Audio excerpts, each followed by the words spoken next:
My stepmother laughed. "Your father will never believe you." She didn't know he was standing in the doorway. She said it with a smile, the kind she saved for moments when she thought no one else was watching. She said my father would take her word over mine, that I was just a bitter, jealous kid who couldn't stand sharing him. What she didn't know was that my father had been standing in the doorway for almost a full minute, listening to every word. And what happened over the next 6 months would cost her everything she had spent a decade building. My name is Nathaniel Reyes. I'm 29 years old. I work as a structural engineer in Sacramento, California, and none of what I'm about to tell you happened quickly. It built over 16 years, one small cruelty at a time, until it became something my father finally couldn't unsee. I need to start further back than the doorway, because the doorway only makes sense if you understand everything that came before it. My mother died when I was 11. Ovarian cancer, diagnosed too late, gone within 8 months of the diagnosis. I don't remember much of that year in order. It comes back to me in pieces, disconnected, like a film reel someone cut apart and reassembled wrong. I remember her hands. I remember the hospital room smelling like antiseptic and the flowers people brought that she couldn't smell anymore because of the treatments. I remember my father, Daniel Reyes, sitting in a plastic chair by her bed for so many nights in a row that the nurses started bringing him his own coffee without being asked. My father was 41 when she died. I was his only child. For a year afterward, it was just the two of us in a house that felt too quiet, learning how to be a family with one fewer person in it than we were built for. He tried. God, he tried. He learned to braid, badly at first, because my mother used to braid my hair before school, and I asked him to, once, in a small voice, and he didn't have the heart to say no. He burned a lot of dinners that first year. He also showed up to every single school function, every parent-teacher conference, every Saturday soccer game, sitting alone in the bleachers where two parents used to sit. I tell you this because I need you to understand what he was, before she came. My father was not a fool. He was not an easily manipulated man. He built a small but respected accounting firm from nothing, the kind of man who read every line of a contract before signing it. What happened over the next 16 years wasn't because he was weak. It was because he loved carefully, and love, real love, makes a person willing to give someone the benefit of the doubt far longer than they should. He met Vivian Ashcroft when I was 12. She came to our house first as a client, referred by a mutual friend, needing help untangling her late husband's small business finances after his sudden death. I remember she cried in our kitchen once, at the table, over some paperwork she couldn't make sense of, and my father, gentle, patient, endlessly kind, spent 2 hours walking her through it without charging her a cent for the extra time. I was 12. I didn't understand grief as a language yet, not really, not in the way you understand it once you've lived inside it yourself. But I remember watching her cry at our table and feeling something uneasy in my stomach that I couldn't name. Looking back now, at 29, I think what I was sensing was performance. Not fake tears, necessarily. I don't know if her grief for her first husband was real or not, and that's not really the point of this story. What I sensed was a woman who understood, with total clarity, exactly how her vulnerability landed on a recently widowed, exhausted, lonely man. She knew what she was doing at that table, even if the tears themselves were genuine. They married when I was 13. Fast, by any reasonable measure. Engaged within 8 months of that first meeting, married 4 months after that. My father told me, gently, the night he proposed to her, that he knew it seemed quick, but that grief had taught him something about not wasting time waiting for a feeling to arrive when it was already there. I want to be fair here, because fairness is the only thing that's ever protected me in this whole story. For the first year, Vivian wasn't cruel to me. She was distant, careful, a little cold in a way I couldn't articulate as a 13-year-old but understood instinctively as a kind of weather pattern I needed to navigate around. She never hugged me. She never asked about my mother, not once, in a year of living in the house where my mother's photographs still hung in the hallway. She'd walk past them without looking, the way you walk past furniture you didn't choose and don't especially like. The turn happened when I was 15, the year Vivian gave birth to my half-sister, Isla. I remember the day my father brought them home from the hospital. I remember standing in the doorway of the nursery, a room that used to be my mother's old sewing room, repainted a soft yellow, watching my father hold this impossibly small new person with an expression on his face I hadn't seen since before my mother got sick. I was happy for him. I want that on the record, because everything I'm about to describe might make it sound like I resented Isla, and I never did. Not for one single day of her life. She was never the problem. She was just a child who arrived into a house that was already quietly rearranging itself around a woman with a very specific plan. The shift wasn't dramatic. That's the thing about slow erosion. It doesn't announce itself with a single cruel moment you can point to and say, there, that's when it started. It's 1,000 small recalibrations, so gradual you convince yourself you're imagining the pattern, right up until you can't anymore. It started with small things. Extra chores that appeared on a whiteboard in the kitchen with my name next to them and none next to Isla's, even once Isla was old enough to help. Portions at dinner that were noticeably smaller on my plate when my father worked late and it was just Vivian serving. A tone of voice, sweet, warm, almost musical, reserved entirely for Isla and my father, and a flatter, clipped version reserved entirely for me, deployed so precisely that my father, present in the room, genuinely never seemed to notice the difference. The night before the birthday dinner, I couldn't sleep, and I went down to the kitchen for water around 1 a.m. The light in my father's home office was on, the same office where, 16 years earlier, Vivian had once cried over a stack of papers. I assumed he was up late working, the way he sometimes was even close to retirement. I knocked softly and pushed the door open. It wasn't my father. It was Vivian, alone, sitting at his desk, several folders spread out in front of her, and a laptop open to what I could see, even from the doorway, was some kind of banking portal. She closed the laptop fast enough that I heard the distinct, too-quick click of it, and gathered the folders into a stack with a speed that didn't match the casual. "Oh hey, sweetheart, couldn't sleep either?" she offered a half-second later. I said something forgettable back and left. But something in my chest had gone very still, the way it does when your body understands a piece of information before your conscious mind has finished processing it. I've spent my career building structures that have to bear weight without anyone seeing the calculations underneath. I know what it looks like when someone closes something too fast because they don't want you to see the load-bearing math. I didn't say anything to my father. Not yet. Confronting someone before you understand the full structure only gets you a rebuilt, reinforced version of the lie. I flew back to Portland, where I lived and worked at the time, but the image of her closing that laptop stayed with me for weeks, resurfacing at odd moments, in meetings, at red lights, in the middle of unrelated conversations, the way a single unresolved detail can quietly colonize your attention until you finally do something about it. 3 weeks later, I called my father's junior partner at the firm, a man named Oscar Delgado who'd worked under my father for almost a decade and who I'd known since I was a teenager, back when he was still a junior associate and I used to stop by the office after school some afternoons, doing homework at an empty desk while my father finished up client calls. Oscar had always been fond of me in the easy, uncomplicated way of someone who'd known you as a kid and never had reason to think of you as anything but the boss's son. I asked him, carefully, in a roundabout way, how much visibility he had into the firm's actual books versus the household's personal finances, which Vivian had been managing separately for years. There was a pause on the line long enough that I knew, before he even answered, that I hadn't imagined anything. "Why are you asking me this, Nathaniel?" he said, finally, his voice careful in a way that told me he'd been sitting on something himself. I told him honestly that I'd seen something in the home office that unsettled me, and I didn't know yet whether it meant anything. Oscar was quiet for another moment, and then he told me something that made the cold stillness in my chest sharpen into something closer to alarm. My father had, about 6 years earlier, at Vivian's gentle suggestion, restructured a portion of his retirement accounts and a piece of the firm's ownership into a joint trust that Vivian administered, for tax efficiency and estate planning purposes. Oscar had flagged some inconsistencies in the trust's reporting to my father twice over the years, small discrepancies in disbursement records that didn't fully reconcile against what the firm's own accounts showed. But Vivian had always produced a plausible explanation, delivered with the same warm, musical tone she reserved for my father and Isla, and my father, trusting, exhausted from decades of careful work, ready to finally rest, had let it go both times, the way you let things go. With someone you've built a life alongside, because the alternative interpretation costs more than the discrepancy itself. "I should have pushed harder," Oscar admitted. "Both times. I told myself it wasn't my place. Your dad trusted her judgment on the household side, and I didn't want to be the guy who planted doubt in a marriage that wasn't mine to comment on. I told him I understood completely, because I'd spent 16 years making exactly the same calculation, and I understood better than almost anyone how easy it was to talk yourself out of raising an alarm that might turn out to be nothing. I didn't accuse anyone of anything yet. I asked Oscar, quietly, whether he'd be willing to help me understand the trust structure if I could get access to the documentation, off the record, without alerting Vivian. He hesitated. Loyalty to my father made him uneasy about anything that felt like going behind Vivian's back, but he agreed, on the condition that if we found nothing, this conversation never happened. It took me 4 months of careful, patient work, mostly over weekends flying back to Sacramento under the cover of ordinary family visits, to build a real picture. I want to be honest, some of what I did wasn't strictly, technically something I was entitled to do. I photographed documents in that same home office, late at night, the way you'd photograph evidence you weren't yet sure you had the right to be looking at. I cross-referenced statements Oscar was able to legitimately pull from the firm's side against the personal trust documents I found in that office. I built a timeline. What I found broke something in me that I still don't have fully repaired, even now, even after everything that followed. Over roughly 7 years, Vivian had moved just under $640,000 out of what should have been my father's and, eventually, mine and Isla's shared inheritance. Money from the trust, money from a life insurance restructuring my mother's original policy had partially funded, money my father had built across an entire career, into a series of accounts held solely in Vivian's name, and a smaller LLC registered to her brother, a man named Preston Ashcroft who lived out of state and whom I'd met. Exactly twice in 16 years. I used to think I was being paranoid.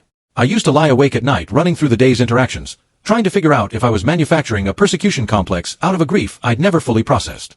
That doubt, that specific corrosive self-doubt, was, I understand now, the entire architecture of what she was building. If I couldn't even trust my own perception of what was happening to me, I could never credibly describe it to anyone else, especially not to my father. When I was 16, I tried. Once. I sat my father down at the kitchen table, the same table where Vivian had once cried over her late husband's paperwork, and I told him, as calmly and specifically as a 16-year-old can manage, that I felt like Vivian treated me differently than she treated Isla. I gave him examples. The chores. The portions. The tone of voice. My father listened. He always listened. That part of him never changed. But when I finished, he said something that I understand now, but that broke something in me at 16. He said, "Nathaniel, I know this is hard, blending a family. I know it's not the same as it was with your mom. But Vivian's trying, and I need you to try too. Maybe some of this is just adjustment. On both sides." He wasn't wrong that adjustment is hard. But he was wrong about the shape of what was happening, and I understand now why he was wrong. Vivian was never anything but warm in front of him. Every unequal moment, every cold tone, every smaller portion, all of it happened in the specific windows when he wasn't in the room. She wasn't sloppy. She was precise, in a way that I would later recognize as a kind of discipline, the same discipline you'd need to run a business, or, as it turned out, to run a decade-long financial project disguised as a marriage. I stopped bringing it up after that conversation. Not because I stopped noticing, but because I understood, with the particular clarity children develop when they realize the adults around them can't or won't see what's actually happening, that raising it again would only cost me credibility I couldn't afford to lose. So I adapted. I got quieter. I spent more time at friends' houses, more time in my room, more time, eventually, planning my exit through college applications to schools as far from Sacramento as my grades and scholarships could take me. There's a specific memory from that year that I still carry with me, one I've never told anyone outside of a therapist's office. It was my 17th birthday. My father had a work trip he couldn't move, a client emergency, the kind that happens once a year and can't be rescheduled, and he'd apologized to me for days in advance, promising we'd celebrate properly the following weekend. Vivian told me that morning, in her warm, careful voice, that she'd planned something nice for that evening, just the two of us and Isla, so I wouldn't feel like the day was passing unnoticed. I came downstairs that evening to find a store-bought cake, half-eaten already, sitting on the counter. Vivian and Isla, who was 2 at the time, had already had dessert.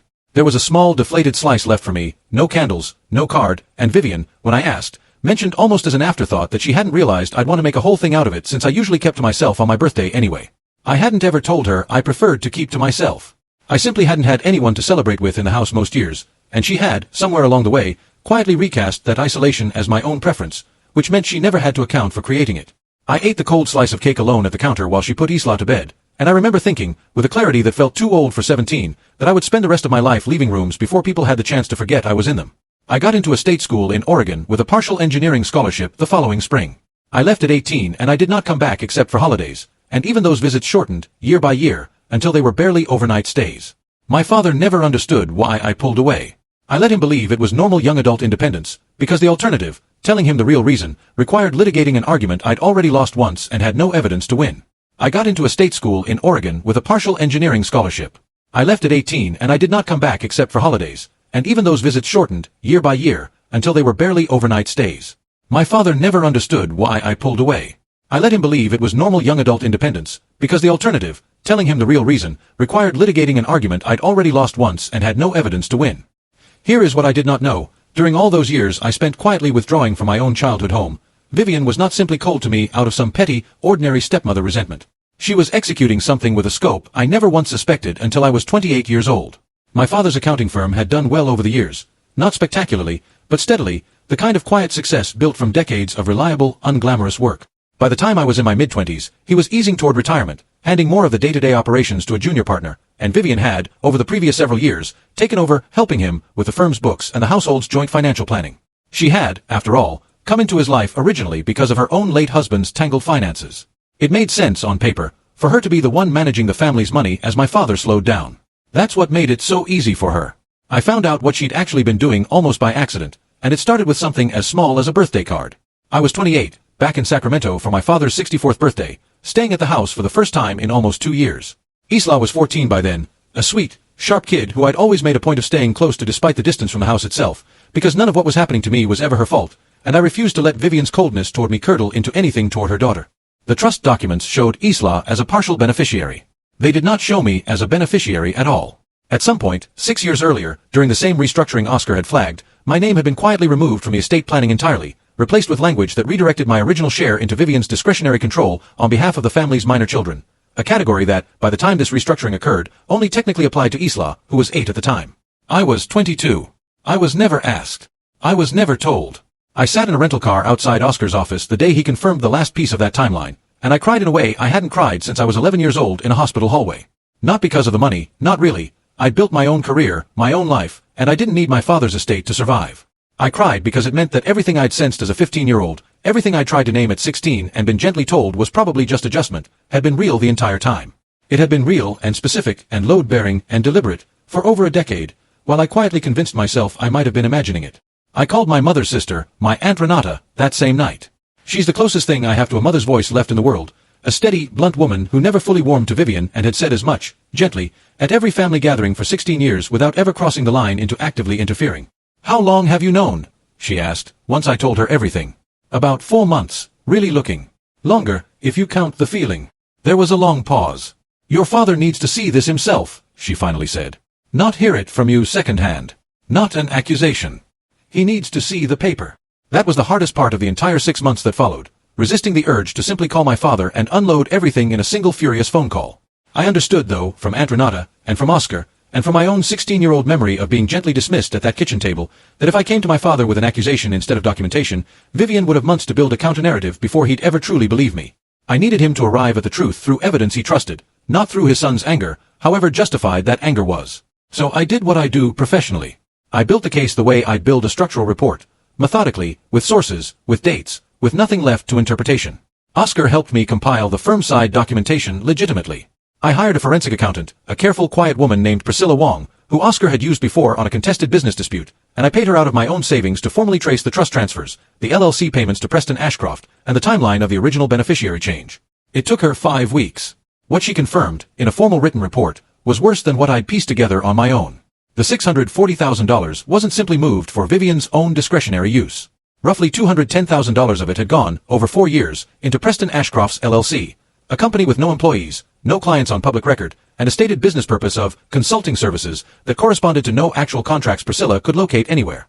In plainer terms, Priscilla told me over the phone, my father's retirement and a piece of his life's work had, in significant part, been quietly funneled to Vivian's brother through a business that appeared to exist on paper only. I didn't go to my father with this the moment I had it.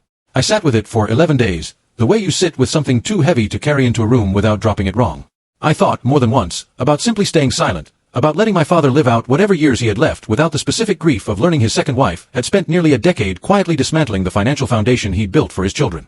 I thought about it, and then I thought about Isla, 14 years old, a beneficiary in name only to a trust that was being drained by her own mother, inheriting nothing but a version of the truth built entirely on her mother's terms unless someone intervened while there was still something left to protect. During those 11 days, I drove Isla to a dentist appointment one afternoon, a small errand I'd offered to handle since Vivian had a scheduling conflict and my father was still at the office. Isla talked, the way 14-year-olds do, about a group project at school, about a boy she liked who didn't know she existed, about how she wanted to apply to art school someday even though her mother kept steering every conversation about her future toward business administration. Somewhere in the middle of that ordinary, easy conversation, she said something that lodged itself in my chest and stayed there for the rest of the drive. "Mom always says you never really wanted to be part of this family," Isla said, looking out the window, not unkindly, just repeating something she'd absorbed as fact. "That you left because you couldn't handle sharing Dad." I kept my eyes on the road and asked her, carefully, if that was something her mother said often. "Sometimes," Isla said. "Not mean, just like, matter of fact. Like it's just something everyone already knows." I didn't correct her that day. I didn't have the full picture yet, and I wasn't going to hand a 14-year-old a half-built case against her own mother in the front seat of a car. But I remember gripping the steering wheel a little tighter, understanding for the first time that Vivian hadn't simply been managing my father's perception of the family for 16 years.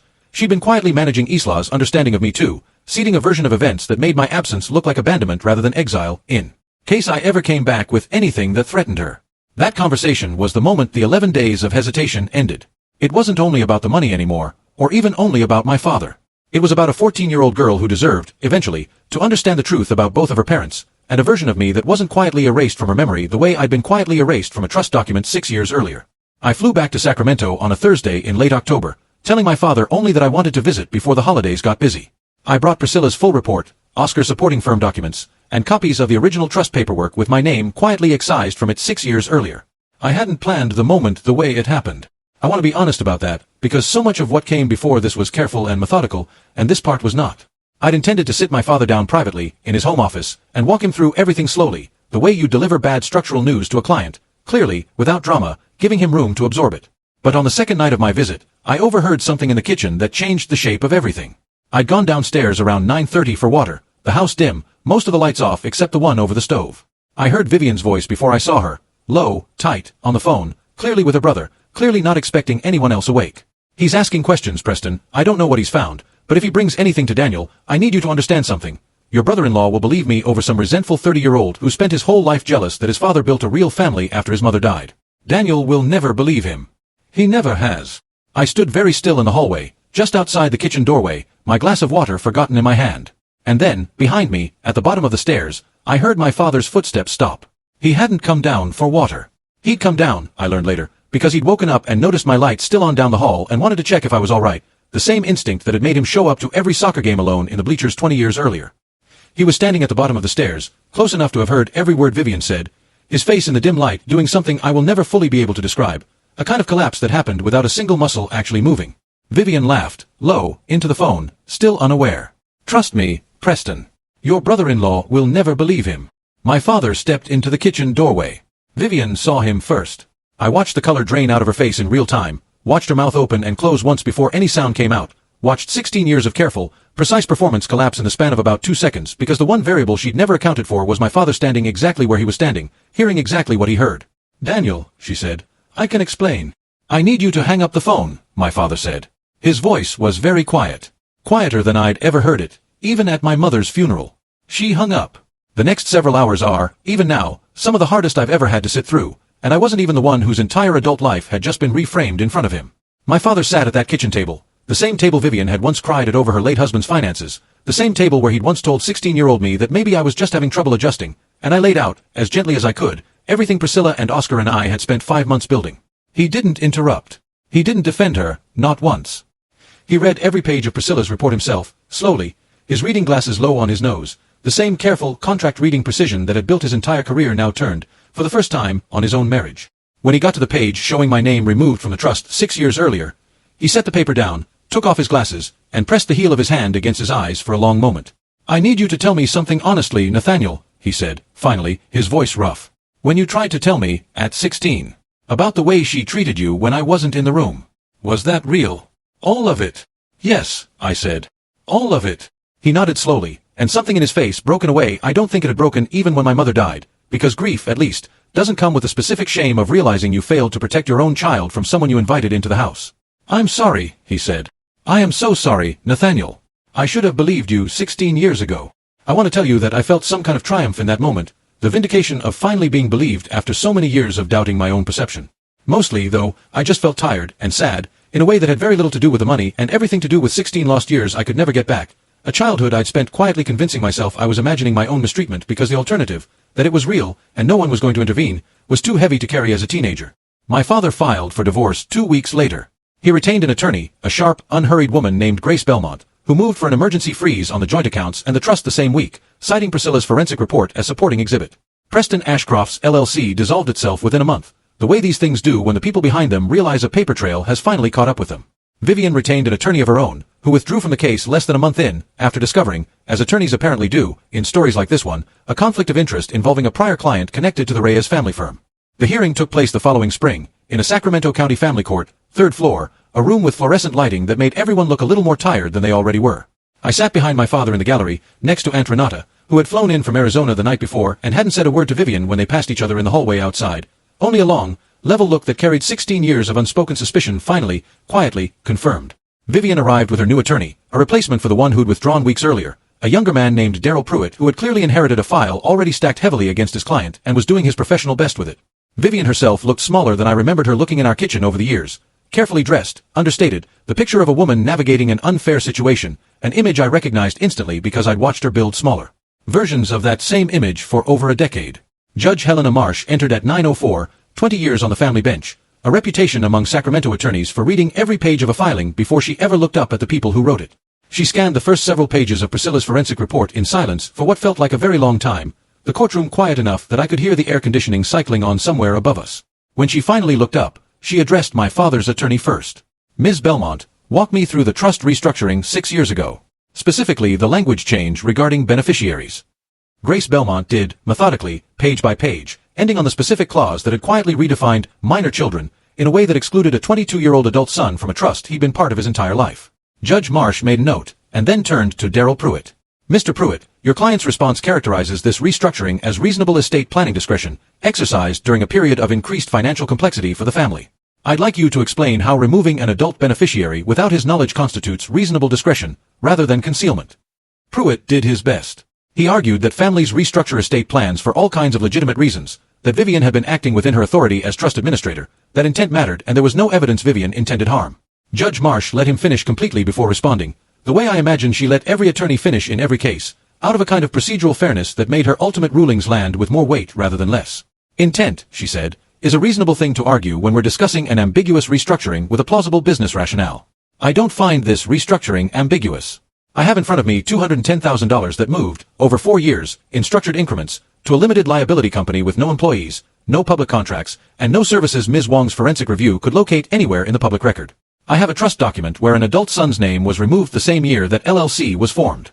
I would like your client directly to explain the business purpose of Coastal, she paused, checking the filing, of Ashcroft Consulting Solutions, and what services it rendered to this family in exchange for $210,000. Vivian was asked to take the stand. I watched her walk to it in the same measured, composed way I'd watched her walk into 1,000 ordinary rooms over 16 years, and for the first time in my life, I watched that composure actually fail her, slowly, under direct and specific questioning she had no rehearsed answer prepared for, because she had never expected to need one. She said something about her brother providing strategic financial guidance. Grace Belmont asked her, calmly, to name a single deliverable, a single document, a single email describing what that guidance had actually consisted of. There wasn't one. There had never been one, because the business had never been a business. It had been a pipe. Judge Marsh ruled from the bench that same afternoon, which I understood from Grace Belmont was faster than most contested cases like this typically resolved. A sign, she said, of just how thin the other side's position had actually been underneath all its careful presentation. The court ordered the trust unwound and restored in full, my name reinstated as a beneficiary alongside Isla's, the transferred funds subject to a repayment order against Vivian's personal assets, and the transfers to Ashcroft Consulting Solutions referred for further review under the state's asset concealment and elder financial exploitation statutes, given my father's age at the time the restructuring began. I didn't feel triumphant sitting in that gallery, watching 16 years get formally, legally acknowledged in the span of a single afternoon. I mostly just felt tired, the particular exhaustion of finally setting down something heavy you've been carrying so long you forgot what it felt like to stand up straight without it. Vivian moved out of state within 4 months of the divorce being finalized. Isla, thankfully, remained close to both of us throughout. She was innocent in every part of this, a child who never once treated me with anything but genuine affection, and my father and I made sure, deliberately, that none of the consequences her mother faced ever touched how Isla understood her own worth or her place in this family. She's 16 now, living primarily with my father, and some weekends she comes to visit me in Portland, and we talk, sometimes, carefully, about her mother, in the honest, age-appropriate way that I think both of us wish someone had managed for me, once a long time ago. My father retired fully last year. He calls me most Sundays now, something we never really did in all those years I kept my distance. Sometimes we don't talk about anything important at all, just weather, work, whatever game is on. Sometimes he brings up, quietly, unprompted, some memory from when I was a teenager, some moment he's replaying now with new information, trying to understand what he missed and when. I never make him carry more guilt than he's already carrying on his own. What's done is done. What matters now is that he believes me, fully, without hesitation, in every conversation we've had since that night in the kitchen. I hadn't told him about it. I'd never told anyone but a therapist. But Isla, in the months after everything came apart, had apparently mentioned it to him once, offhandedly, some story Vivian herself had told as a joke years earlier about how Nathaniel never wanted a big fuss on his birthday, even as a teenager. My father had turned that story over enough times, in light of everything else, to ask me directly whether that had actually been true, or whether it had been another version of events built for an audience that included him. I told him what actually happened that night, the half-eaten store cake, the single flattened slice, eating it alone at the counter while she put Isla to bed. He didn't say anything for a long moment. Then he reached across the table and put his hand over mine, something he hadn't done since I was much younger, and said, I am going to spend the rest of my life trying to make up years I can't get back. I know I can't actually do that. But I need you to know I'm going to try anyway. I don't know that I fully believe grief and guilt can ever be completely repaired between a father and a son after 16 years of a slow, invisible campaign neither of us fully saw until it was nearly finished. But I believe he means it, and for the first time in a long time, meaning it is enough. Isla, for her part, has had the harder road in some ways, even though she was never the target of any of it. Learning the full truth about her mother at 14, not just the affair-adjacent betrayal of a spouse, but a systematic financial exploitation of an aging father, executed in part through the deliberate reshaping of her own understanding of her half-brother, required a kind of grieving that doesn't have a clean name. She grieved the mother she thought she had, while the actual woman was still alive, still calling, still asking to see her on weekends from 2 states away. My father and I made a deliberate choice, together, not to force Isla into taking sides beyond what she naturally arrived at herself. She still talks to Vivian. Not often, and with a caution that wasn't there before, but she talks to her, because Isla deserves the right to define that relationship on her own terms, on her own timeline, without either of us shaping the narrative the way it had once been shaped for her. Vivian moved out of state within 4 months of the divorce being finalized, to a small city near where her brother Preston had relocated after his LLC dissolved under legal scrutiny. I don't know much about her life now, and I've made a point of not seeking it out. Occasionally Isla mentions something, a new apartment, a part-time job at a boutique, small, ordinary details that stand in stark, almost unbearable contrast to the scale of what she orchestrated for over a decade in our house.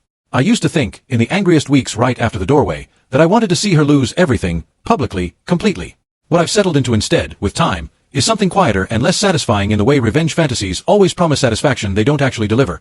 I wanted the truth on the record, permanently, undeniably, so that no one in this family would ever again have to doubt their own memory the way I doubted mine for over a decade. That part, at least, is finished. The trust was unwound. The report exists, signed, notarized, filed with the court. My name is back where it always should have been. I think about that hallway sometimes, standing there with a forgotten glass of water, hearing Vivian tell her brother that my own father would never believe me. She built an entire decade of quiet theft on that single assumption, that a grieving man, given a warm smile and a musical voice and enough time, would always choose the version of events that was easiest to believe, over the version his own son was trying, imperfectly, at 16 years old, to tell him. She was right, for 16 years. She just didn't know that the 16th year would be the one where he was standing close enough, in the dark, to hear her say it out loud.